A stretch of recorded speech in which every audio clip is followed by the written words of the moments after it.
Hola, saludos, estimados estudiantes. Hoy vamos a avanzar ya la unidad 1 correspondiente a principios y conceptos básicos de semiología en general. Y para ello vamos a empezar con el tema número 1 que habla básicamente sobre ello, sobre las definiciones, conceptos en semiología. Entonces, vamos a empezar definiendo de manera general lo que es la semiología. Para ello, nos vamos a apoyar en la derivación o en la raíz etimológica de la palabra semiología. Ella deriva del griego semeion, que significa signo, y logos, que significa estudio o tratado. Entonces, semiología deriva de las palabras griegas, semeion y logos, que significan signo y estudio respectivamente. Entonces, de ello podemos dar una definición general de semiología, indicando que la semiología es la rama de la medicina que estudia los signos, pero también estudia los síntomas y su interpretación clínica. Entonces, no debemos olvidar aquello. La semiología básicamente es la rama de la medicina que estudia los signos y los síntomas del paciente y su interpretación clínica.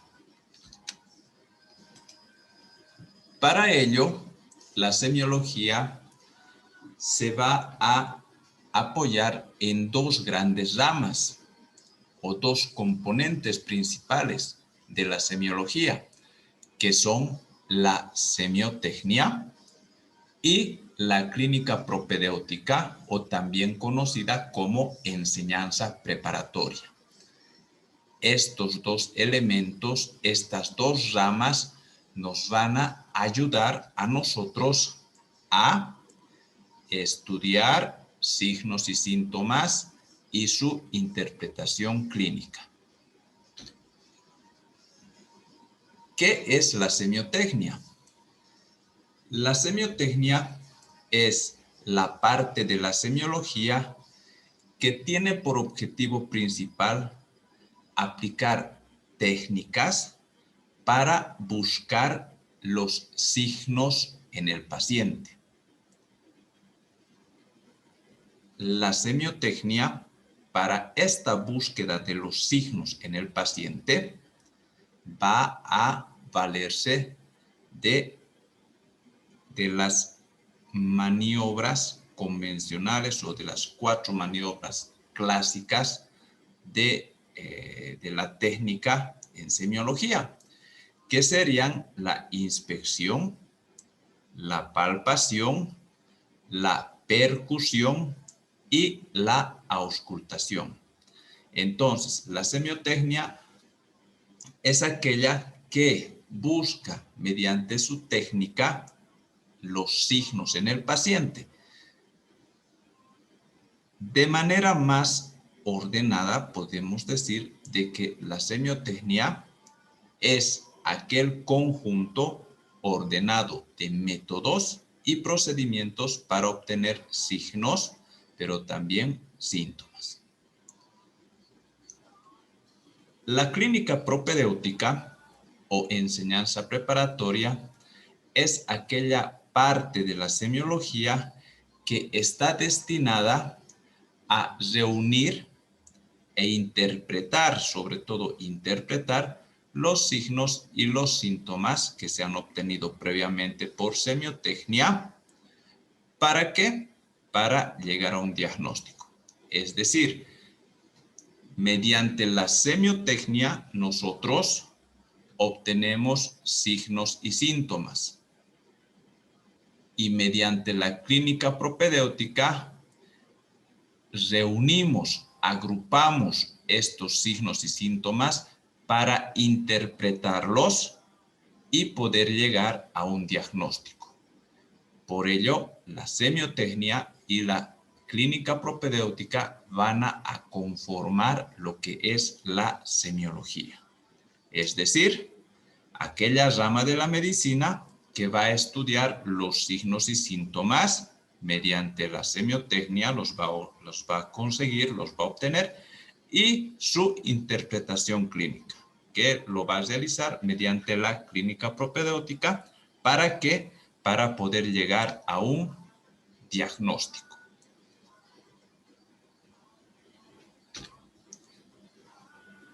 Hemos hablado de signos y también de síntomas. En semiología, ellos son distintos. Se toma como conceptos distintos todo lo que son signos y todo lo que son síntomas. Entonces, vamos a diferenciar un signo de un síntoma definiéndolos. ¿Qué es el signo? El signo es la manifestación objetiva de enfermedad. El signo es descubierta por el médico mediante el examen físico. El signo también compone o forman parte también de los signos los métodos complementarios de diagnóstico, como ser los métodos de laboratorio, como también los métodos de gabinete. ¿Qué es el síntoma? El síntoma es una manifestación subjetiva de enfermedad, ya no objetiva, sino es subjetiva de enfermedad. Como es subjetivo, entonces únicamente y exclusivamente es percibida por el paciente. Nadie más puede sentir esa manifestación de enfermedad, ese síntoma, a no ser el propio paciente. Y el síntoma puede ser descubierto por el médico solo durante la anamnesis. Entonces, vamos a ir diferenciando de manera más clara. El signo es una manifestación objetiva de enfermedad, es decir, algo que se puede ver claramente, algo que se puede palpar, algo que se puede medir. En cambio, el síntoma, al ser una manifestación subjetiva de enfermedad, es entonces que solo el paciente puede sentir, solo el paciente puede darte datos de esa sensación, de esa manifestación que está teniendo de su enfermedad mediante esa sensación propia del paciente que solo él puede sentir.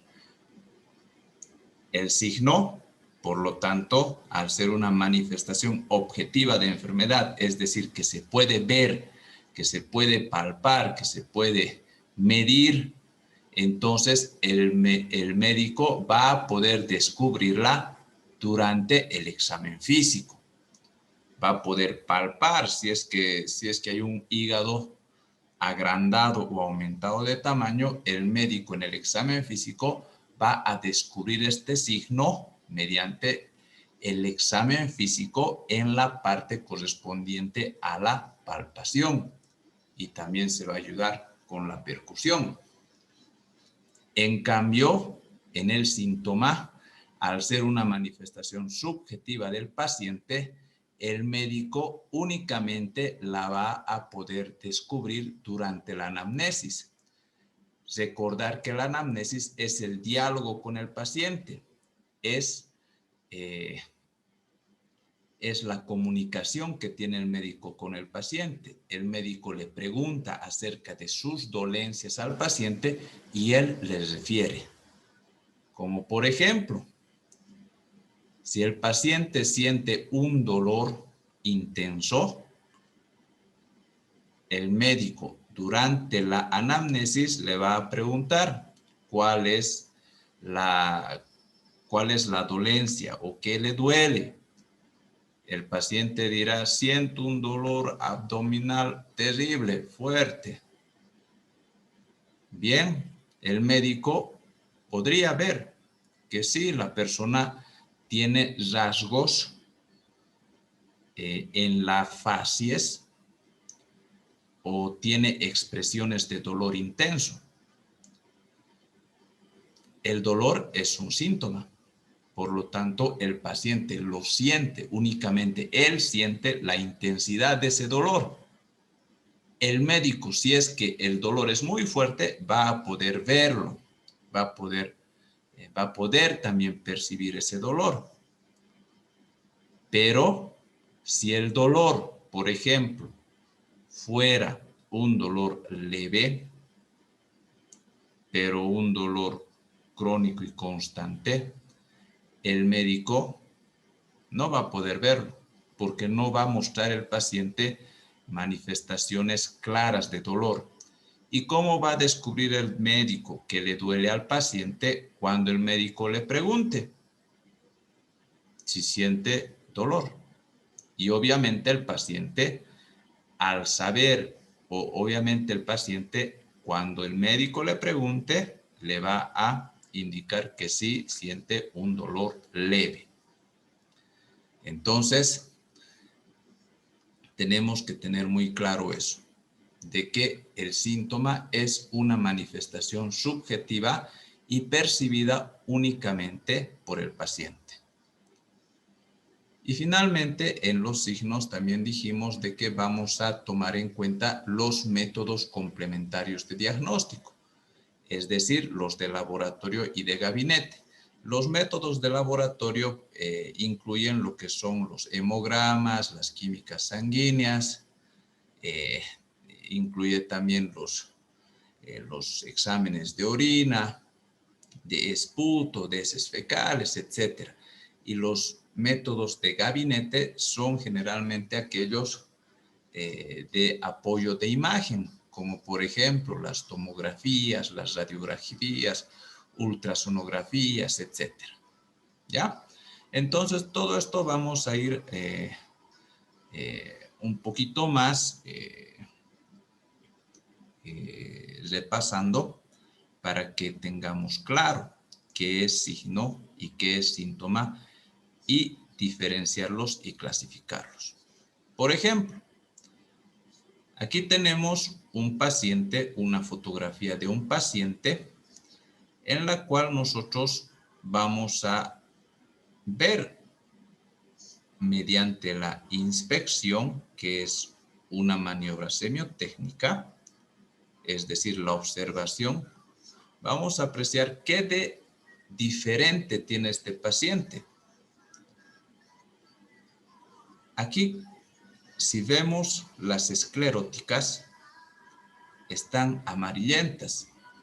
A ello se llama ictericia. Sus escleróticas están histéricas.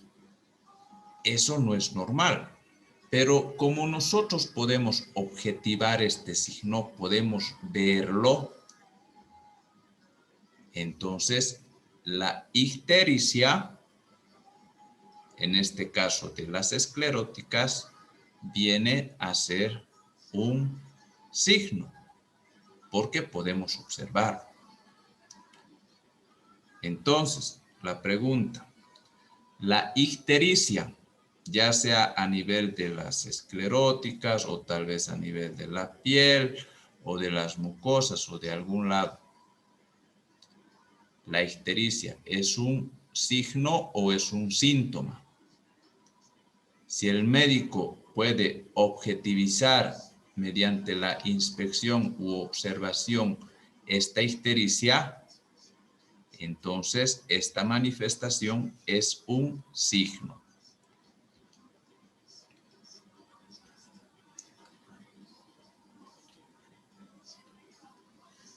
Aquí igual nosotros vamos a observar en la piel del paciente alguna particularidad de la misma.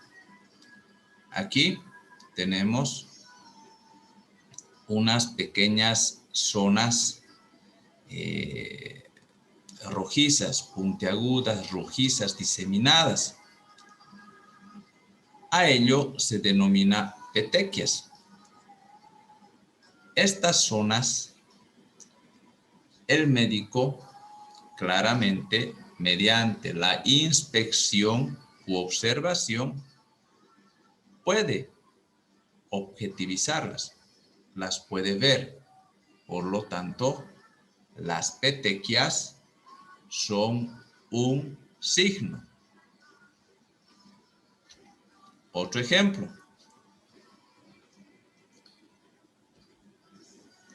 De repente el médico no puede ver a simple vista esto, el agrandamiento del hígado.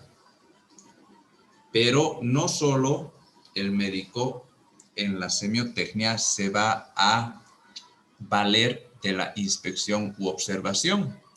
Dijimos que también hay otras maniobras que nos van a permitir el descubrir signos, como por ejemplo la palpación, la percusión.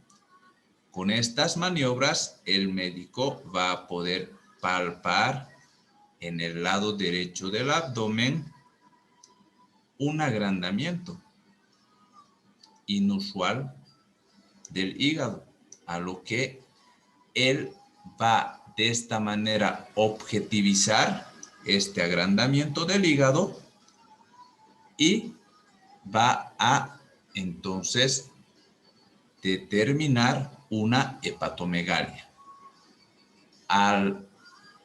Entonces, si la hepatomegalia se puede objetivizar por el médico durante la palpación, entonces la hepatomegalia es un signo.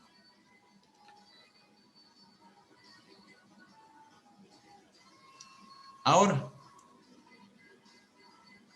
nosotros de igual forma, si tenemos un paciente con una cardiomegalia, en la inspección no vamos a poder determinar aquello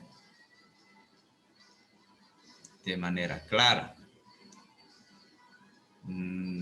Podríamos valernos de algunas otras maniobras semiotécnicas, la auscultación, tal vez algo de percusión, pero que no nos van a dar una idea muy clara de una hepatomegalia.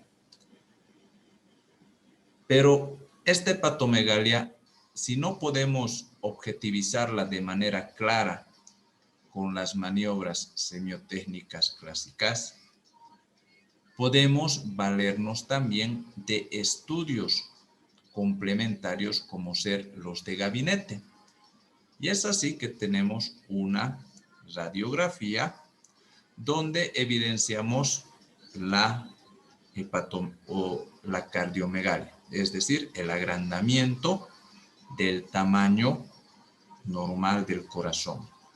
Y dijimos que también forman parte de los signos los resultados que se obtienen por métodos complementarios, es decir, de gabinete como de laboratorio. Estos vienen a ser también signos.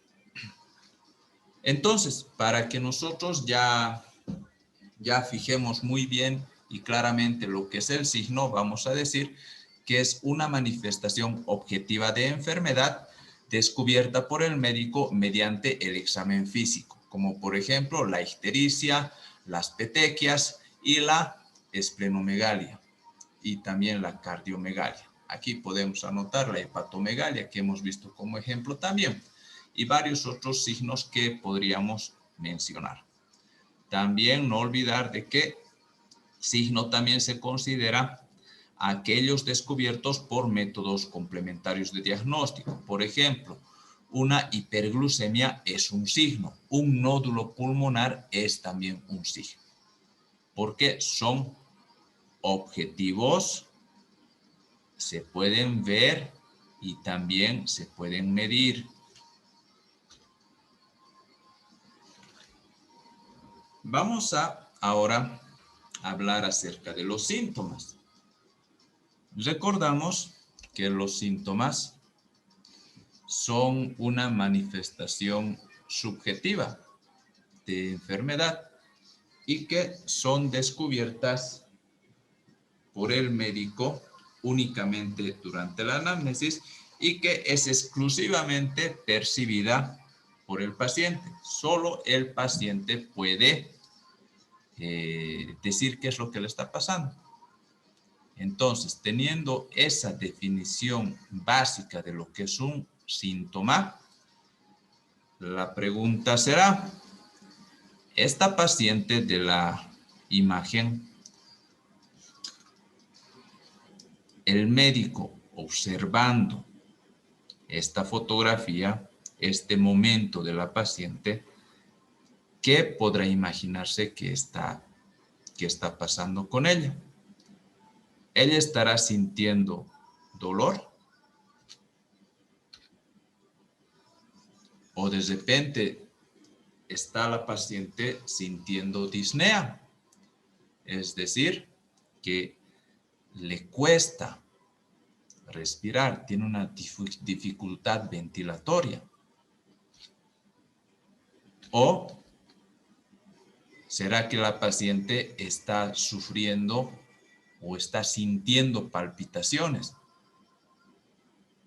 Es decir, que siente como que el corazón en el pecho, en la parte del corazón, como que está sintiendo latidos bastante desagradables. ¿Qué es lo que puede estar pasando con esta paciente? La primera respuesta es de que esta paciente está experimentando un síntoma, pero ¿será dolor? ¿Será disnea? ¿O será palpitaciones? El médico podrá determinar a simple vista cuál de estas manifestaciones o cuál de estos síntomas es el que tiene esta paciente. La respuesta es no. Es muy difícil. De repente podría adivinar, pero no estar seguro. Entonces, ¿qué es lo que el médico debe hacer para saber qué es lo que tiene esta paciente? Dijimos de que una de las características del síntoma es de que es únicamente percibida por la paciente. Ella siente la gravedad, dónde le duele, cómo le duele o qué sensación tiene. Por lo tanto, el médico, para saber si es dolor, disnea o palpitaciones, debe preguntar a la paciente. Entonces, ella le va a decir, doctor, tengo un dolor en el pecho. Es un dolor leve nomás. Ah, ya. Entonces, ¿es un síntoma el dolor? Sí, es un síntoma. El médico ya lo ha descubierto. ¿En qué momento? Al realizar el interrogatorio o la anamnesis. Con lo que tenemos que reforzar que la disnea y las palpitaciones se van a descubrir de igual forma durante la anamnesis. Por lo tanto, recordando y fijando el conocimiento de lo que es un síntoma, el síntoma es una manifestación subjetiva de enfermedad. El síntoma es percibida exclusivamente por el paciente y el médico puede descubrirla solo mediante la anamnesis. Es decir, cuando el médico va a preguntarle a la paciente qué es lo que está sintiendo. Y entonces la paciente le dirá dolor, disnea o palpitaciones o cualquier otro síntoma que ella esté cursando. Por lo tanto, el síntoma es una manifestación subjetiva de enfermedad que es exclusivamente percibida por el paciente, únicamente percibida por el paciente, y el médico puede descubrirla durante la anamnesis. Bien, entonces vamos a continuar hablando acerca de otros conceptos que en la antigüedad se manejaban bastante, como ser los signos patognomónicos. Patognomónico era considerado aquel signo específicamente distinto o característico de una enfermedad y que basta por sí solo para establecer diagnóstico, como por ejemplo las manchas de Koplik en el sarampión, que aparecen generalmente en el día 1, día 2, antes de que aparezca el exantema en el sarampión, y van a desaparecer 2 a 3 días después de que surge el exantema.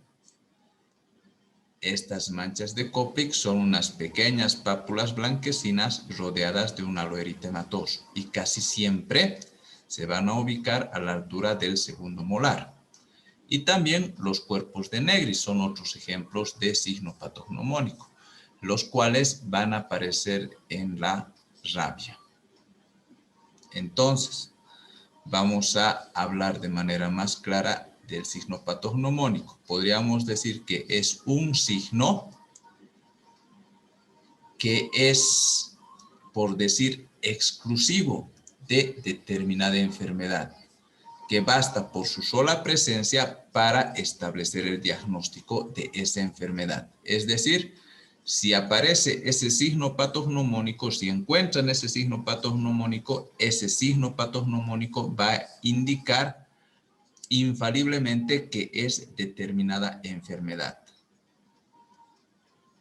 Basta su presencia para establecer el diagnóstico.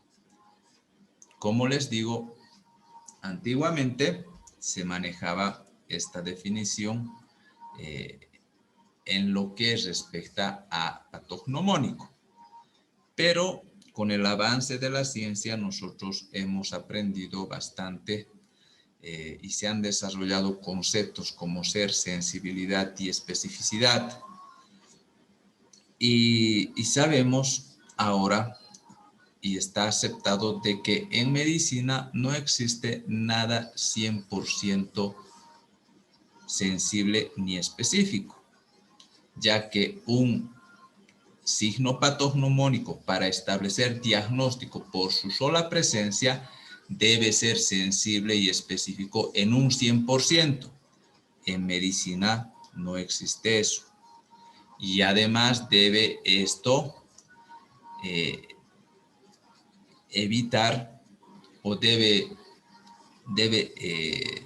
tener dentro de sus elementos básicos la ausencia de falsos positivos y negativos, cosa que también en medicina sabemos que no existe.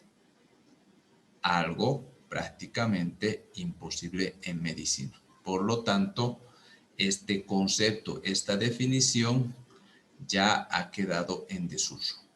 Lo que sí se usa es estos signos que clásicamente se denominaban patognomónicos como signos fuertemente indicativos de determinada patología, pero no así que baste con su sola presencia para decir y de manera irrefutable decir que es determinada enfermedad. Para ello nosotros no solo nos vamos a basar de ese signo, sino vamos a buscar otros signos y síntomas complementarios. También nos vamos a ayudar con métodos de laboratorio y gabinete para establecer un diagnóstico de certeza. Y ahí sí poder dar una dar certidumbre a determinado diagnóstico de enfermedad.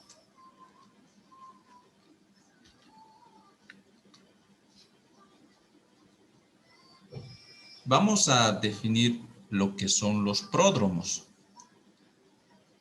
Los pródromos vamos a definir como aquellos signos y síntomas que son precursores, es decir, que son aquellos signos y síntomas iniciales que preceden al desarrollo de una enfermedad. Los pródromos son generalmente inespecíficos. Al ser precursores, al ser signos y síntomas iniciales que van a preceder al desarrollo de una enfermedad, estos son generalmente inespecíficos, como por ejemplo, un malestar general. Está iniciando una enfermedad, está iniciando el desarrollo de una enfermedad, pero no sabemos qué enfermedad es. O una fiebre, también está iniciando el desarrollo de una enfermedad, pero no sabemos exactamente qué enfermedad es. O las náuseas, o los vómitos. Entonces, vamos a diferenciar. Patognomónico, vamos a decir que son signos altamente específicos o altamente característicos de una determinada patología. En cambio, los pródromos no, más bien son signos o síntomas generales e inespecíficos que sí nos van a preceder el desarrollo de una enfermedad, pero de manera más general no vamos a tener certeza de qué cuadro más o menos o qué enfermedad específica puede ser, a diferencia de los signos patognomónicos que son mucho más específicos para determinada enfermedad. Ahora, en semiología también vamos a tomar dos definiciones, dos conceptos que son importantes: el síndrome y la enfermedad. El objetivo de nosotros al estudiar semiología y al empezar a realizar historias clínicas y a tener contacto con el paciente, al utilizar la semiotecnia y la clínica propedéutica, vamos a intentar llegar a un diagnóstico. El diagnóstico en semiología, en primera instancia, queremos que sea sindrómico, para que después lleguemos a un diagnóstico ya de enfermedad. Entonces, debemos diferenciar qué es un síndrome y qué es una enfermedad. El síndrome es aquel conjunto de síntomas y signos relacionados entre sí con una fisiopatología común que configuran un cuadro clínico bien definido. El síndrome obedece a diferentes etiologías. En cambio, la enfermedad es aquel conjunto de síntomas y signos que también van a estar relacionados entre sí, pero que van a obedecer a una sola etiología, no a diferentes etiologías. Por ejemplo,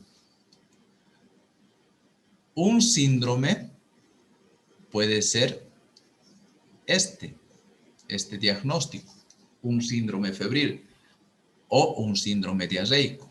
¿Qué quiere decir? De que un síndrome diarreico, por ejemplo, les va a dar o va a ser producto ¿de qué? De un conjunto de síntomas y signos. Habrá dentro de los signos deposiciones líquidas, por ejemplo, dentro de los síntomas dolor abdominal, náuseas, tal vez vómitos.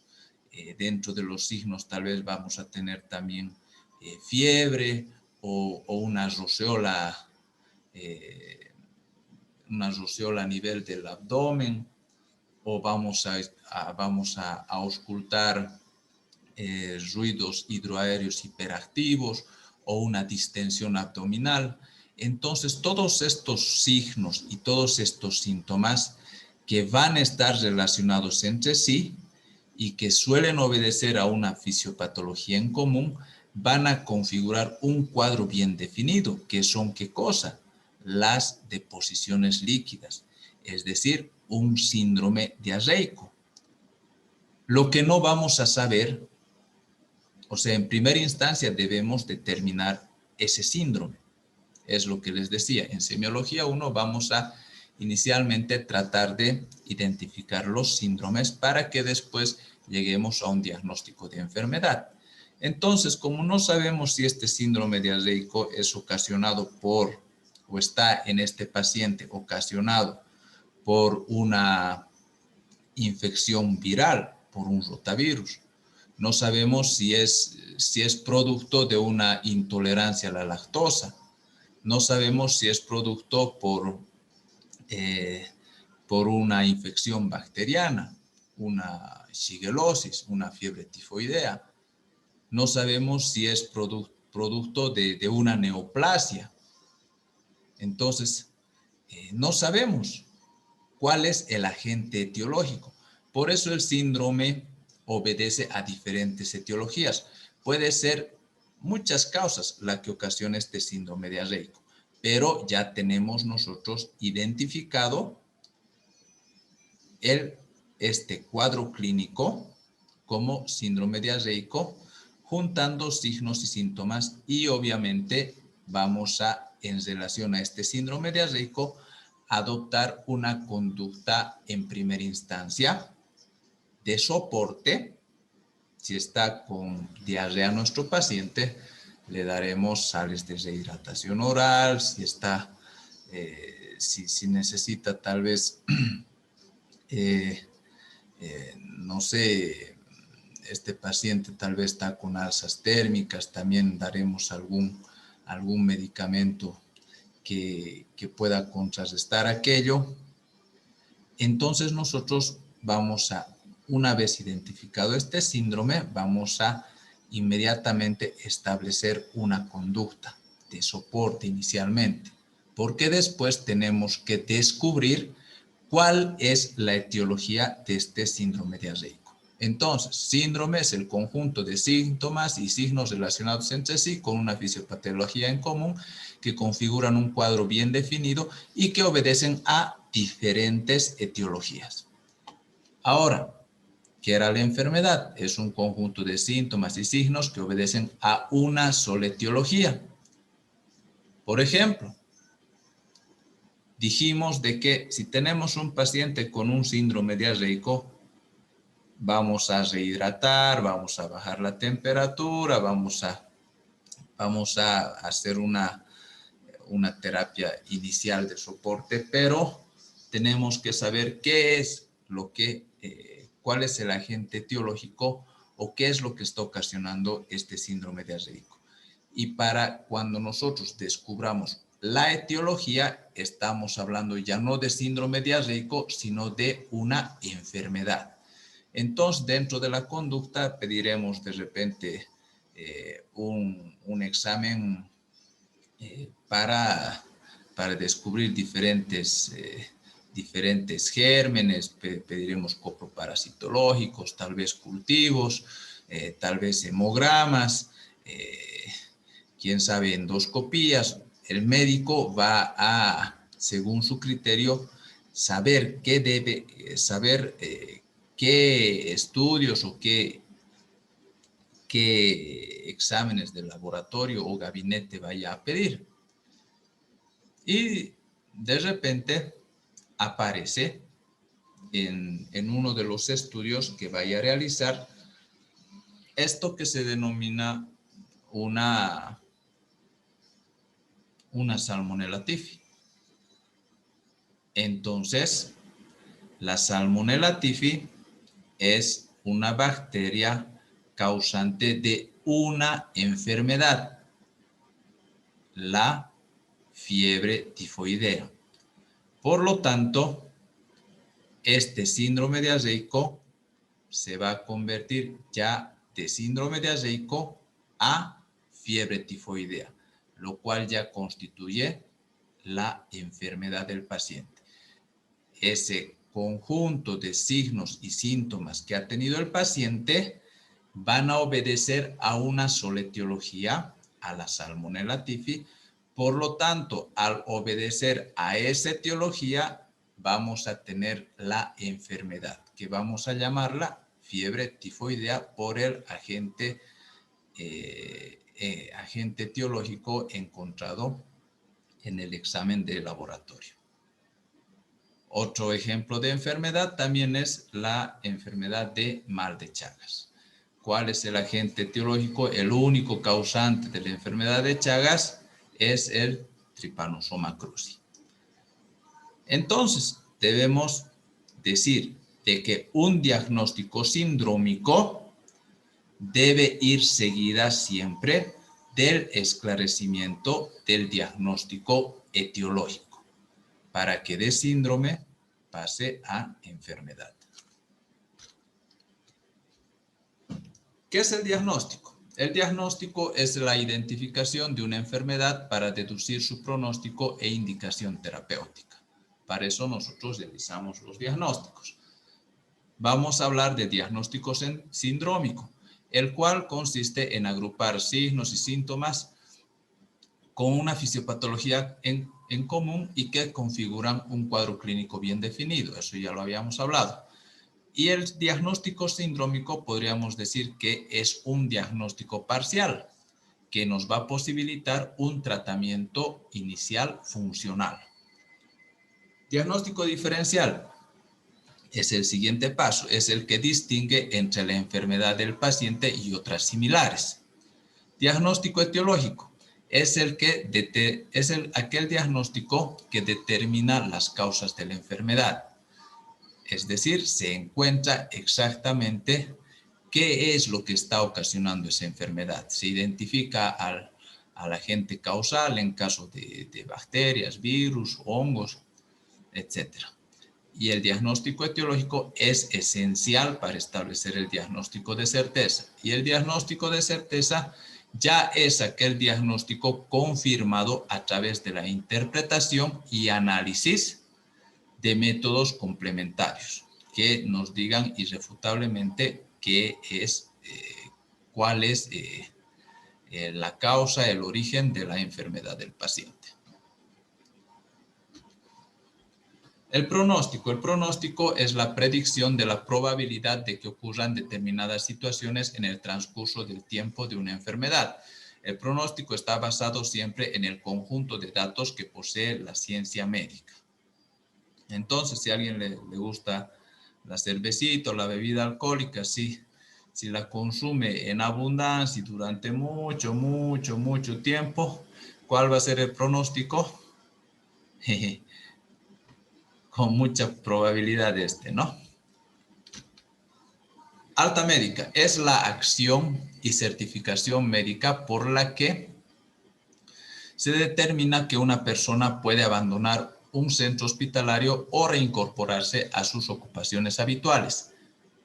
El alta médica no siempre es sinónimo de curación, pudiendo producir exclusivamente por la finalización de determinado acto o tratamiento médico, quedando en el paciente cualquier grado de invalidez. Y para terminar, vamos a hablar de la epicrisis. La epicrisis es el resumen clínico completo y detallado que se realiza al egreso de una persona previamente hospitalizada, ya sea esta que haya egresado viva o esté egresando en una condición de fallecido. La epicrisis brinda información acerca del proceso de hospitalización desde el inicio de la enfermedad hasta su resolución. Es decir, nosotros cuando vayamos a realizar una historia clínica, Empezamos registrando al paciente, empezamos realizando la anamnesis, el examen físico, llegamos a un diagnóstico, establecemos una conducta y una vez que el paciente va a egresar del hospital, si puede egresar curado o con algún grado de invalidez, pero cuando se vaya del hospital debemos hacer una epicrisis, es decir, al egreso. O si el paciente ha fallecido, él no puede quedarse en el hospital, por lo tanto debe también egresar del hospital.